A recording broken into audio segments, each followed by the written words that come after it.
All right. Well, so this is kind of a out of nowhere video. I just want to give some context to what's going on here. So this is a re-upload of a review I did of this movie maybe a year ago. The original video was taken down by a film distribution company. It was claimed by copyright because I used footage of the film in the review. Of course, in copyright laws and stuff like that, I am allowed to use footage to a point to when I'm reviewing something or when I'm criticizing something or doing some type of educational content, which in a way I was. I was definitely reviewing it and I was giving some context to the movie and giving actually some educational content. Like, for example, talking about the use of bikes in war and its history. I get it. I'm using 11 minutes of footage from the actual film, so I can understand that they claimed it. It has happened before with my other reviews. Some reviews get a strike, and then I just don't make any money out of it, which is fine, whatever. I don't do this for money in the first place anyway. So as long as the video is viewable, that's really most important for me. But in this case, they just went super hard and claimed the whole thing and blocked it worldwide. And it just really sucks because, I put a lot of time and effort into these reviews and then it's just taken down and that's it. I could, of course, try to counterclaim it, but it's just not worth the risk. We don't want to get a copyright strike on our channel. 3 of those and we're out. But now just thinking about it, I'm going to try to re-upload this video, but the format's going to be slightly different. I'm going to use footage that is either screenshots, just images of the movie, and footage that comes from the trailer of the film. So all the footage in this video will be from official channels, which are 100% allowed. So if anyone's watching this from Nordisk Film, I'm only using stuff that's publicly out there. And because of all this footage they'll be using is from official stuff and publicly stuff, the quality will vary a lot. So, for example, the official trailer that I'll be using, probably most of the footage from, has really low quality. They haven't really put any effort into re-uploading it or making a better quality version of it. So I'll be using that, and then of course screenshots and stuff like that that's out there. So the quality will go, it'll be all over the place. If you guys like this new format, then I might get back into making even more war movie reviews because I really do enjoy doing them, but it's just not worth the risk right now. Please let me know in the comments if this is a good format, if you want more. But otherwise, if you prefer a different format as well, let me know, or even give me tips if there's something else I could do. I'm not going to do any nostalgia critic stuff like remaking the movie with my own friends and stuff, but I could definitely just be me talking to the camera as well if you prefer that. But yeah, all right, let's get into the review.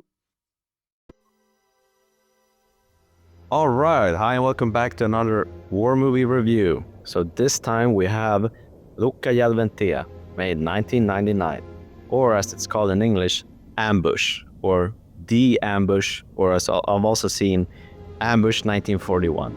Anyway, Rukajärven Tie in Finnish means either the road to Rukajärvi or the Rukajärvi Road, made 1999, directed by Olli Saarela, and starring Peter Franzén and Irina Björklund.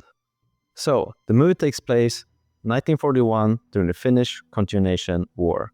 Our main character, Peter Franzén, and his platoon have just arrived to a newly conquered village. Here, it turns out that his fiancée, who is serving in the Women's Auxiliary Corps, the Lotta, they have also turned up in the same village, and they should not be in front lines. Unsurprisingly, our main character goes to his commander and tells him about this. But they have a lot to do right now and few resources. So his commander tells him that they need a platoon to do a recon mission. And here it's kind of hinted that if he does this mission, his wife gets to be sent back home to Finland and away from the many dangers of being in the front lines. But this mission is about plugging a hole in the Finnish front lines.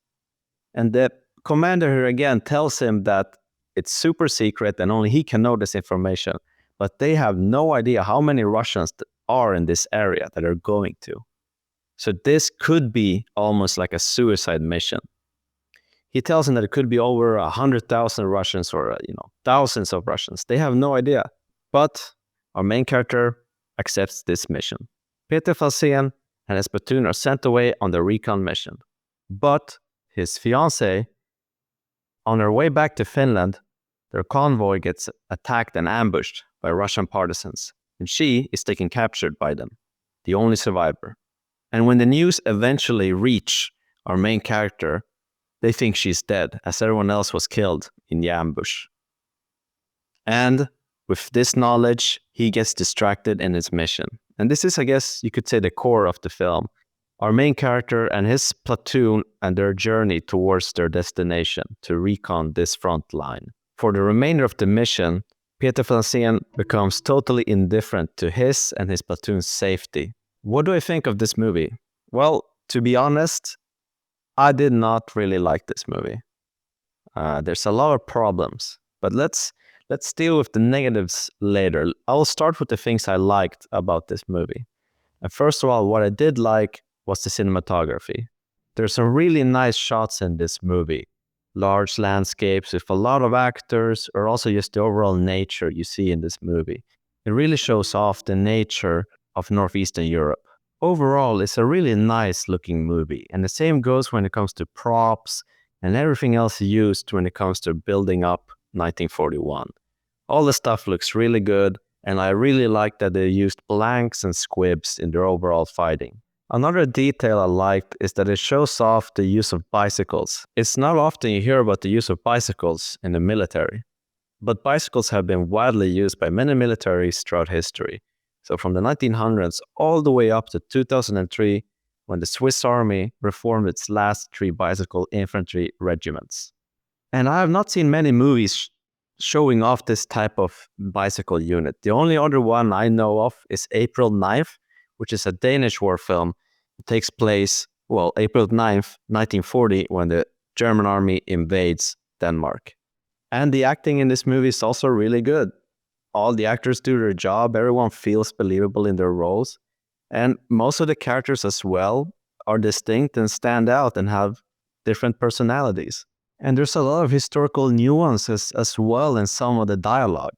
For example, in one scene, we have the platoon meeting Karelian native people, which is its own distinct ethnic Finnish group that there are around maybe 40,000 of today, and also a language that is slowly dying out, unfortunately.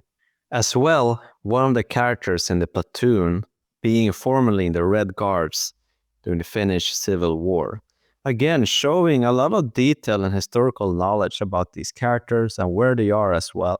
And as well, I like the music and sound of this movie. The overall soundtrack reminds me of a Finnish tango or even Jan Sibelius. And it gives an overall nice vibe to the overall film.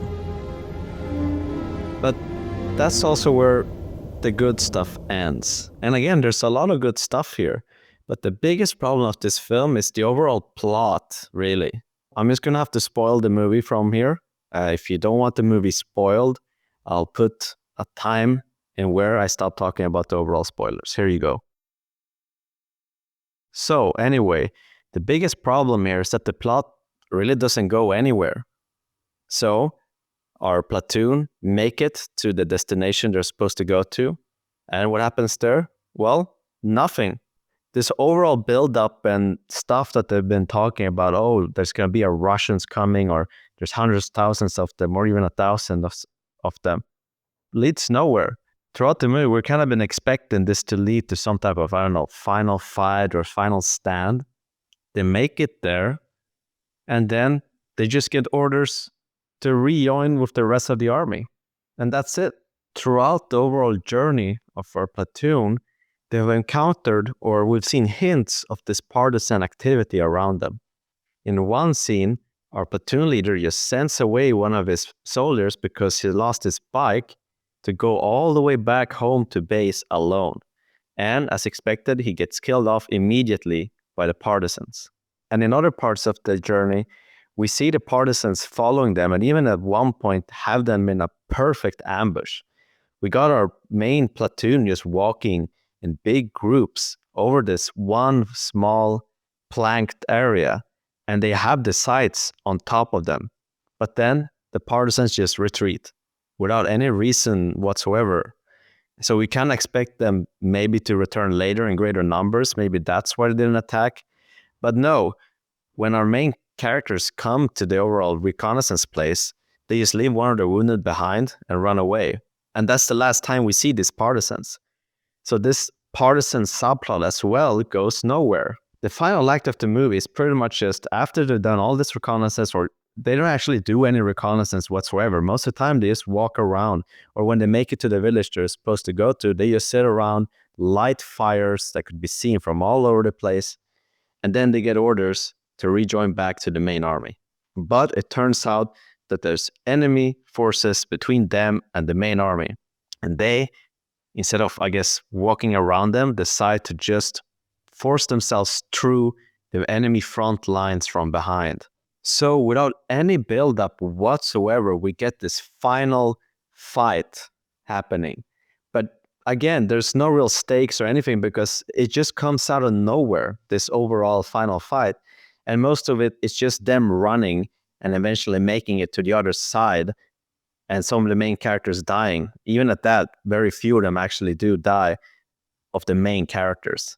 He's back at the base, and his fiancée turns up, either escaping from the partisans or we don't know, but she's been through a lot of trauma.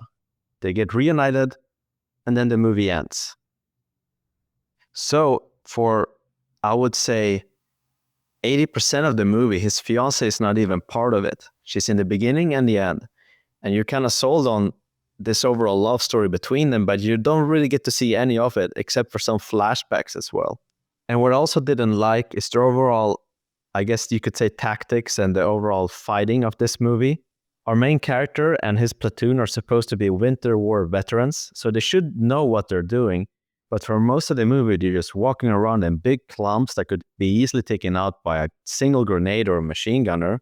They walk around like an armed mob, constantly arguing with each other and not listening to orders, doing weird decisions like sending out both of their machine gunners to cross a bridge that could easily be ambushed, and just lighting up fires in the middle of the forest, having large dinners without anyone guarding, and at one point even capture a Russian partisan, but instead of asking him for intel, they just kill him off. And the overall fighting is just insane. Like the final fight is just them running in slow motion, and I'm telling you, for almost every shot in this final fight, there's a big explosion behind our main character. And I'm telling you, this goes on and on and on.